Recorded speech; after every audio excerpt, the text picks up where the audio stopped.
সবাই প্রতিবাদ জারি রেখেছিলাম।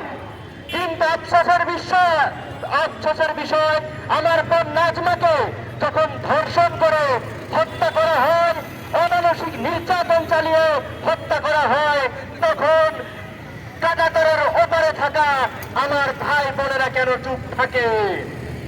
আমরা দেখতে পেয়েছি এখন পর্যন্ত বাংলাদেশের পররাষ্ট্র মন্ত্রণালয় থেকে আমার বোন নাজমা হত্যাকাণ্ডের বিচার চেয়ে কোন প্রকার বিবৃতি দেওয়া হয়নি। আমরা পররাষ্ট্র মন্ত্রণালয়কে বলে দিতে চাই, কোন ধরনের নতজানু হওয়ার সুযোগ নেই। বাংলাদেশের 18 কোটি ছাত্র জনতা এই হত্যাকাণ্ডের বিচার চায়। আমরা এর আগে দেখতে পেয়েছি স্বৈরাচার আওয়ামী আমলে তারা ভারতের দাদাদারি করে, ভারতের গোলামি করে ক্ষমতা টিকিয়ে রেখেছিল। ভারতের সাথে বাংলাদেশের রাষ্ট্রীয় মর্যাদা ক্ষুণ্ণ করে অসম চুক্তির মাধ্যমে বাংলাদেশের জনগণকে ভারতের কাছে বিক্রি করে দেওয়ার একটা ষড়যন্ত্র তারা চালিয়েছিল। 5 আগস্টের মাধ্যমে তাদের সেই ষড়যন্ত্রকে আমরা উৎখাত করতে সক্ষম হয়েছি।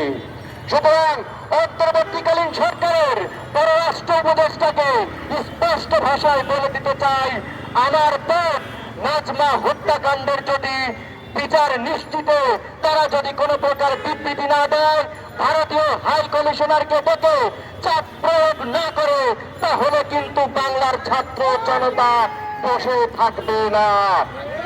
আমরা বলে দিতে চাই, ফেলানি থেকে নাজমা গুম, খুন, হত্যা, ধর্ষণ বাংলাদেশের ছাত্র জনতা মানবে না। বাংলাদেশের জনগণ দিল্লির সাথে বাংলাদেশের যত অসম চুক্তি আছে সেই অসম চুক্তি অনতিবিলম্বে বাতিল চায়। বাংলাদেশের মানুষ আত্মমর্যাদা নিয়ে বেঁচে থাকতে চায়। সার্বভৌমত্বের প্রশ্নে, মানচিত্রের প্রশ্নে দিল্লিকে একটু ছাড় দেওয়া হবে না।